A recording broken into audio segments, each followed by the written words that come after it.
Good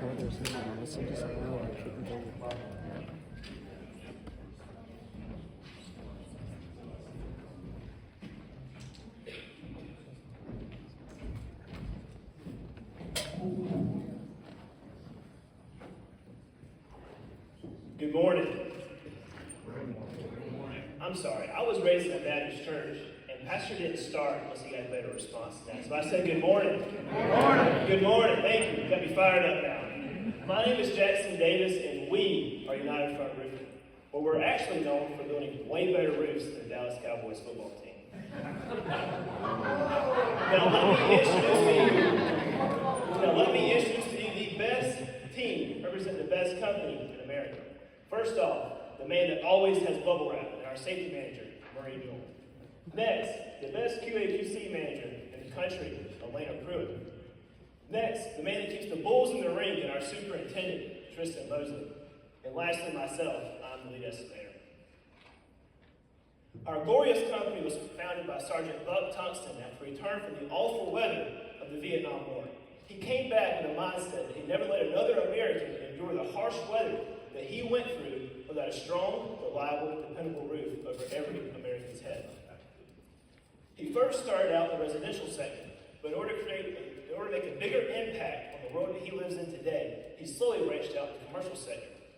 Today we have two branches, a commercial sector that specializes in retractable roofs, but yet we still go back to our roots to maintain a residential sector. In 1989, we installed the very first retractable roof known in this world, and since then, we've installed the NRG Stadium and AT&T Superdome. We've been building retractable roofs since they were very first created. Next, our Vice President, James Yoder, was awarded the J.D. Piper Award, and we're very proud of him for that. And in 2023, we want to add your job to our timeline. Our mission statement comes from the Marines' creed that Sergeant Buck Tungsten learned in basic training. It says, I will learn its weaknesses, its strength, its parts, its accessories, its sights, and its barrel. And I will ever guard it against ravages of weather and damage. At United Front Roofing, we promise and value that we'll know every part and accessory of your roof and that it will protect you from all ravages of weather and damage. We also believe that with our core values, we will rise above our competitors and our challenges that we're faced. For R, stand for resilient. I, stand for innovation. S, stand for safety. And E, stand for efficient. Now let's dig into the project cost summary. As you can see, I've laid out the material costs according to the phasing plan that our superintendent, Tristan Mosley, has put together. The main bulk of the material costs is the vapor retarder, the polyiso insulation, the PVC fleeceback membrane, coping caps, and sheet metal. The sum of your material costs is roughly $2.9 million. Next is our resilient workforce, which will involve the superintendent and 6 working crews. They will put down and provide your roof, including the acoustical panels that we do not provide. Next is our equipment costs. The equipment costs will involve a crane, a forklift, and a helicopter. As stated in the scope of work and included in our price, the 20-year manufacturer warranty, the 5-year PMA agreement, the 2-year roof warranty, and the local sales tax is included in your price, which gives a total cost of roughly $5.5 million, which is a great price of $11 per square foot. Now let me hand it off to the best superintendent in business and my friend, Tristan Mosley. Thank you, Jackson. Hello, everyone. My name is Tristan Mosley. I am the superintendent for United Front Roofing. Today we're going to talk about our materials, our phase plan, our site logistics plan, and how we're going to execute this project successfully. So let's start with our materials. There's 3 roof types on this project. Roof type 1, which is an acoustical metal deck with bad insulation inserts, 2 layers of polyiso insulation, with the first one being mechanically fastened, and then the second one being fully adhered. Then we have a half-inch Denstat cover board, fully adhered, and then an 80 mil PVC fleeceback membrane, fully adhered. Now the only difference between roof type 1 and roof type 2 is the metal deck. On roof type 2, it's a typical metal deck. Next we have roof type 3, which is, it has a concrete deck with a 40 mil composite vapor retarder. That's fully adhered, along with the 2 layers of polyiso insulation, the cover board, and the 80 mil PVC fleeceback membrane. So let's get into our phase plan. This is our overall phase plan. It is 3 mobilizations, 6 total phases. Let's break it down to phase 1. Phase 1 has Roof areas 15 and 13 with RTO2 being on 15 and RTO3 being on 13. 27 roofing days, and how we're going to lay this material, especially the PVC membrane, is we're going to start from the north corner of 15, go down and to the south, and we're going to lay the PVC membrane vertically to reduce the amount of seams we have to prevent leaks. And then 13, we're going to work west to east. Next, we have phase 2, roof areas 5 and 18. Again, we're going to work north to south on roof area 5, and that will be roof type 1. Roof type 2 on 18, we'll work west to east on that one also. 28 roofing days. Next, we have phase 3. Phase 3 includes roof areas 4, 6, 8, 9, and 10. Roof type 1 for roof area 4, and roof type 2 for the rest of them. It'll be 27 roofing days in duration, and we're going to work north to south on roof area 4. Roof area 6, we're going to work north to south, and that's where we'll be using our helicopters to pick our materials and hoist them up to that position. And they'll be completed by a 3-man crew to minimize the amount of people, because obviously those are smaller roofs, 8, 9, and 10, and 6. So don't want to have a full crew on there, so we'll do a 3-man, 4-man, journeyman, and a helicopter. Next we have phase 4. Phase 4 is 12 and 16, both roof type 2. It'll be 15 roofing days, and we're going to work from the north corner to the south corner on 12, and the north corner to the south corner on 16. Next we have phase 5. Phase 5 is 7, 11, 14, and 17. All roof type 2 again. 39 roofing days, and we'll work east to west on 7, north to south on 17 and 14, and 3-man crew will complete roof area 11. Finally, we have phase 6. Phase 6 is 1, 2, and 3, and 19, with RTO1 being 1, 2, and 3, and 19 being RTO2. It'll be 69 roofing days, and we'll work east to west on roof areas 1, 2, and 3, and also on 19. So now let's move into our site logistics plan. As you can see, we have 2 construction entrances, northeast corner and the southwest corner. We also have our job trailers and our break areas in the northwest side of the site. We have 4 material laydowns, 1 on each side. We have 6 stair towers. Some will be temporary and will be moved from the different elevations of roof areas we need to reach.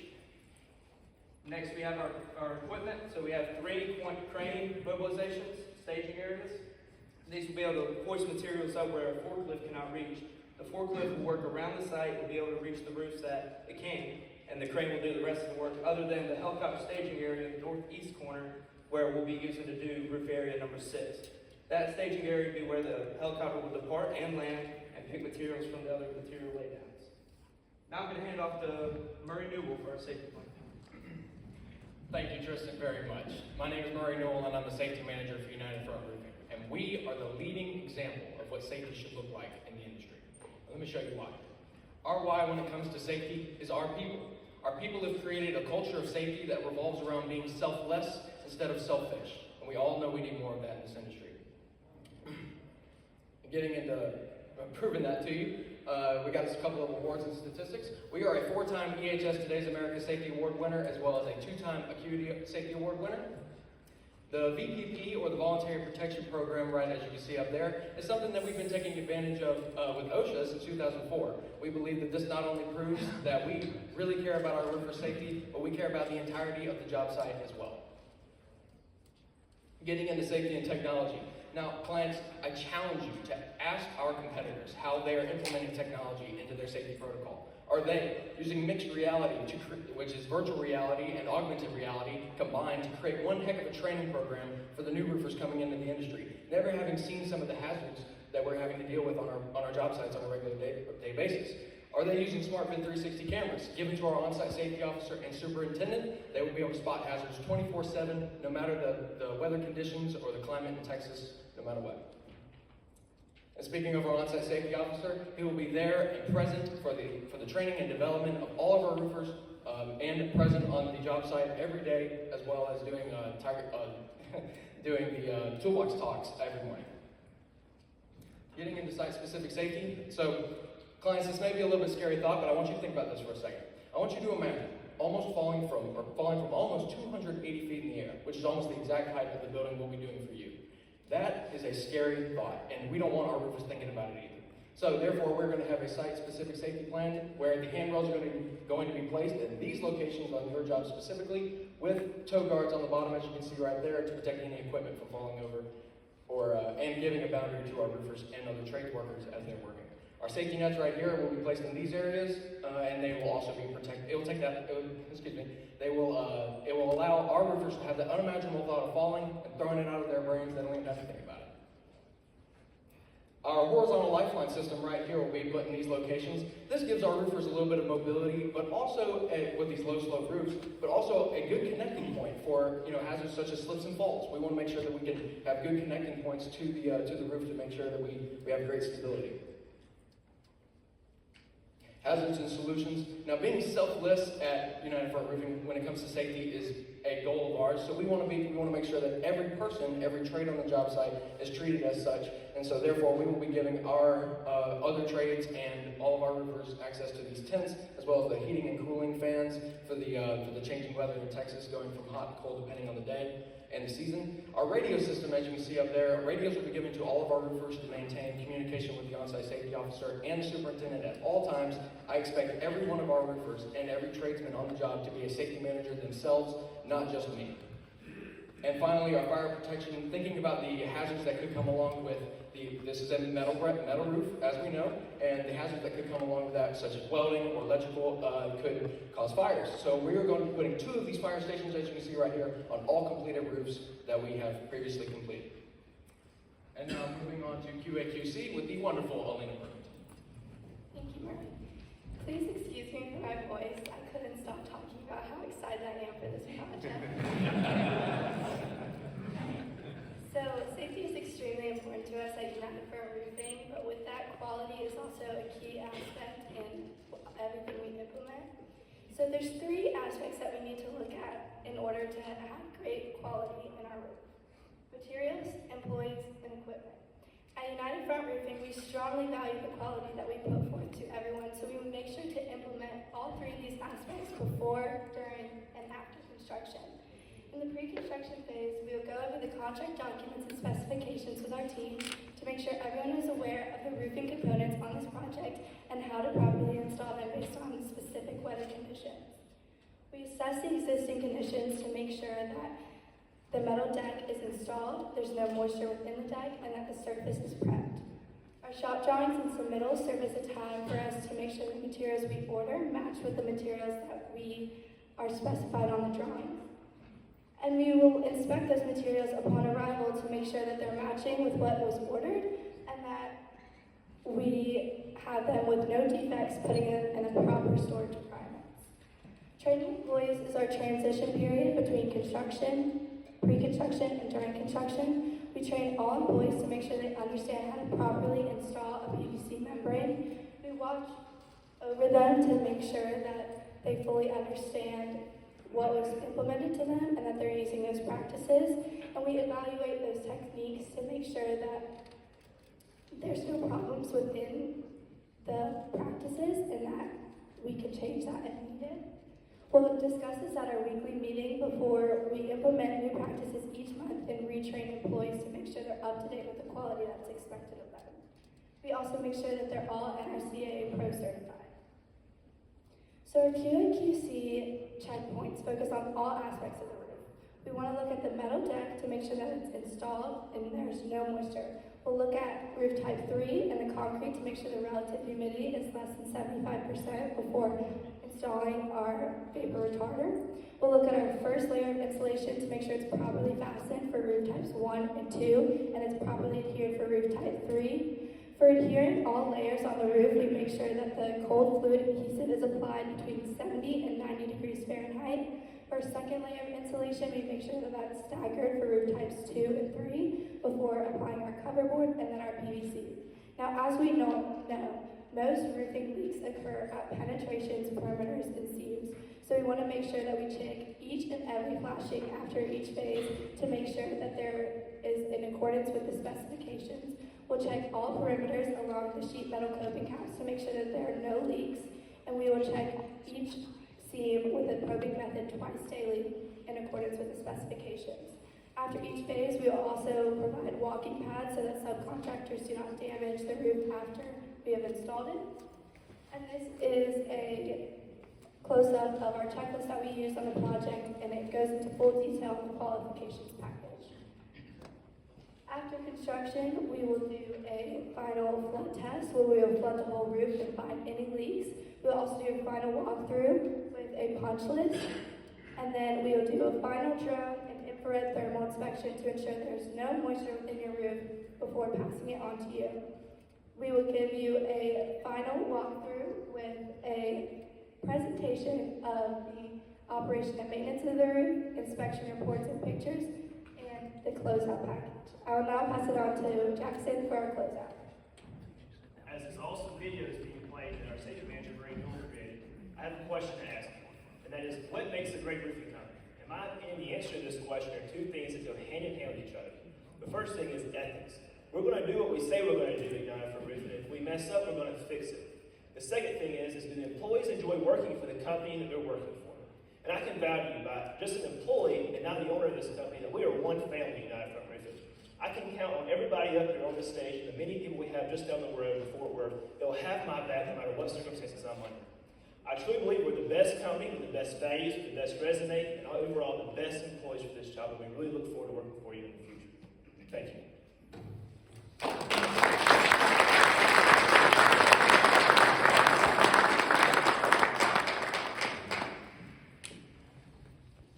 Thank you for your very enthusiastic presentation, and congratulations, because the 9 years that we've done this is clearly the most difficult project that we've had available. So you passed the test so far. Well done. I have 2 questions for you, and really you're not going to believe it, but we actually read these things that you send in. And, there were a couple things that jumped out at me, and one of them, the first question is, you say you're going to do a water test on the roofs. Please tell me how you do a water test on a roof of that magnitude with that many sections in it. So we do this by each phase. We want to look at to make sure that there's no moisture with every phase that we do. So sometimes you can only do one little piece a day, so we make sure that we temporarily seal that, and then after it's permanently sealed, we'll do each phase to make sure that we flood that section and then check for any leaks. Even the steep slope sections? Yes. Okay, that'll be a challenge. The second question is, now you didn't mention it here, but in your written proposal, you have a safety incentive program. And in that program, it seems to me that the incentive is to not report safety issues. How would you address that? So that's not the idea of what we were going for. The idea was more about having a sense of trust and having a sense of relying on each other. I don't know where the verbiage went wrong there, but it is absolutely correct at our company to report all issues no matter what. As I stated, I expect everyone to be a safety manager no matter what, and so we just believe in we push trust, but we push correctness, and we want everybody to remain safe. That's where the culture comes in. All right, thank you. Good morning, well done. Thank you. So thank you all very much. This is forward looking, okay? You said difficult project. I'm going to say what a cool project, okay? And pose this question. How do you, looking forward, how do you use it for future marketing? And let me put words behind that. How do you use it to sell more roofs going forward? I think that's a great question. So what we look for whenever we bid on a project, we look for great projects. I mean, we want to be the best roofing company in Texas, and if we can reach further, we'd like to do that also. So what we look for is selling points. So I mean, Texas Ranger Stadium, I mean, it doesn't get much better than that, and that would be a great thing to have under our belt, a great project, and we look forward to marketing that if we did get this job in order to sell more roofs in the future, as this is a difficult job. and it would be important. I mean, it would show everybody, all the rest of our future clients, that we can handle.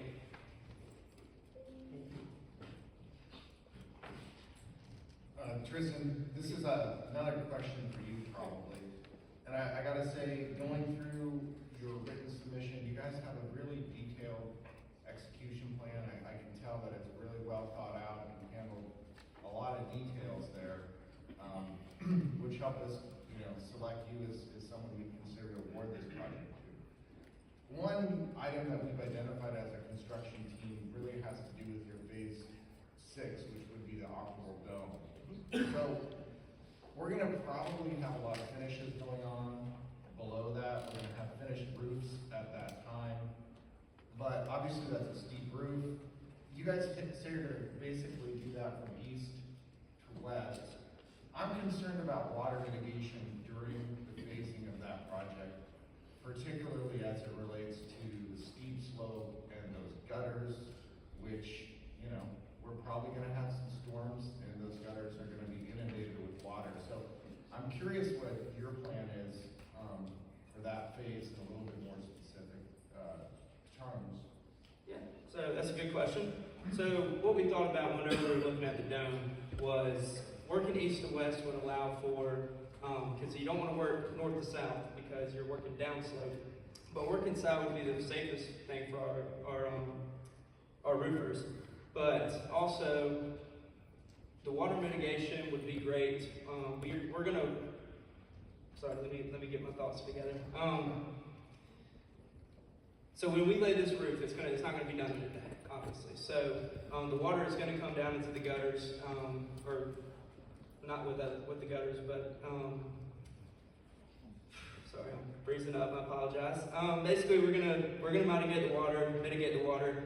And whenever it overflows, we're going to make sure that they don't get on our other roofs or on other trades, because there's going to be a lot of trades working under us. So we're just going to work through it the best we can. Thank you. Welcome, team. I'm going to give you a question about what you might have seen yesterday when you actually visited the site and saw this construction. Did you come up with any new or different things that you might incorporate into your safety plan? Do you see how difficult it might be using that helicopter? Any other ideas come to your mind, or anything you would do differently in your loading? Now that you've seen the actual project and seen the elevations that you brought out in your opening statement, anything different? I can take the first part of that question, thinking about the safety aspect. That is very tall. It's a very, very tall building. And I'm thinking about when we're doing the dome, or any of these specifically very tall roofs, I'm thinking the stair towers are going to be very, very tall. And so a falling hazard is the first thing I think of. Obviously we have slipping hazards due to the dew and the freezing ice, if the dew does freeze overnight. But so I'm thinking during our toolbox talks every morning, we're going to be talking about harnessing up, making sure we're going up these stair towers very carefully.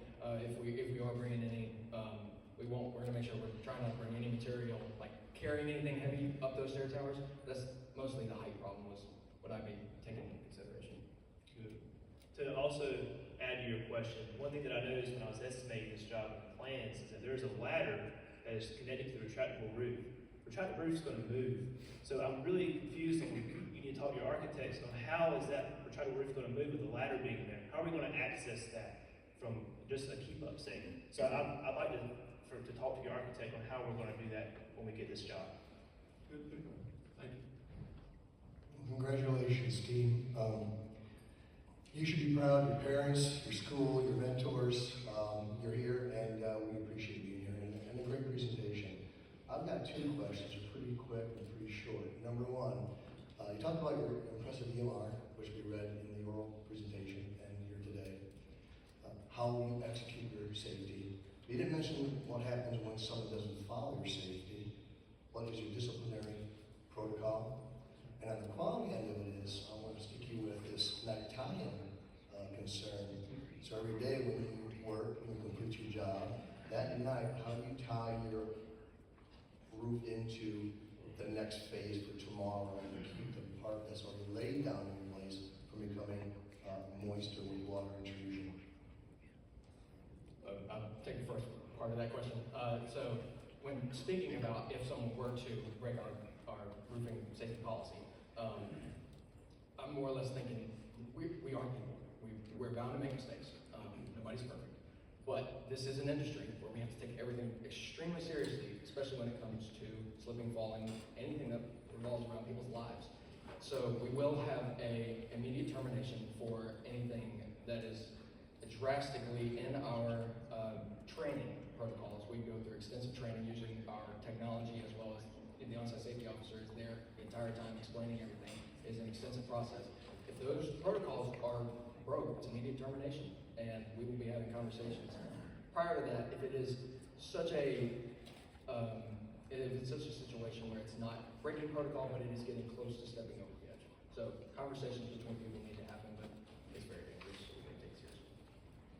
So on the quality side of things, I was thinking about how weather has a huge impact on when we can do the roof. So we obviously want to look at the weather to make sure it's not going to rain that day. If we don't have only a few hours, maybe we'll just do the flashings or something small, little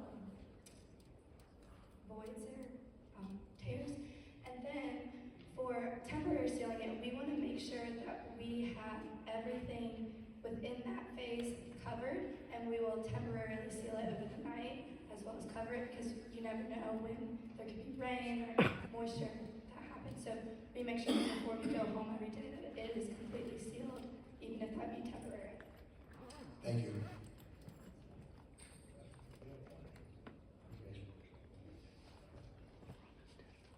Okay, I have one question about your safety plan. Frankly, I think you overdid it. And I have concerns for the other trades. If you try to put these fall protection nets all around this building, the other trades can't do their exterior work. Secondly, you've got guardrails up on every roof, even though some of them have very high parapet walls. That doesn't make any sense to me. Can you explain what you were thinking about putting guardrails on every roof? Yes, sir. And what it cost? I'd like to hear about that too. Absolutely. Specifically when I was thinking of doing the guardrails and the safety nets, this is going to be heavy in communication with our superintendent's plan as well as the other trades superintendent's plans. And that's our on-site safety officer and superintendent in communication with them, depending on where they're going to be working. I mean, we're going to plan this out weeks, months in advance, and we're going to know. Specifically in packaging the safety mobilization plan, we usually try to do everything safety-wise, setting up all nets, all handrails a week prior to work beginning for us specifically. But temporary usage can be for the roofs that you're talking about. That it may not make much sense to have them there. It may make more sense for us to have them there depending on what other trades are working, and if we can just get them up there just for bare minimum, a week, however long we need. Then we can remove them immediately and go forward from there. And Mr. Williams, as far as the cost, we don't want you to pay for our safety. We are going to provide the safety for our employees. So everything that we put up for safety-wise is what we are buying for out of our own profit. So we invest into our safety program, y'all do not. All right, so very comprehensive plan. Nice job, team. I see your price is $5.5 million. You have a 15% profit built into that, about $800,000. So your costs around $4.7 million. I'm not sure if that's a bargain or suicide. So, what contingency planning did you put in place through the planning process to make sure you stay on track and your costs stay in line, so you don't end up with $7 million in cost canceling the Christmas party? Yes, sir. We understand that, Mr. Yuka. So we have an agreement with all manufacturers that when we ask for a quote, that they guarantee us that price will be the price when we actually do the work. And if it's not, we have written up in the agreement that if manufacturing cost goes up, our price goes up also. So we've guaranteed that in our qualification.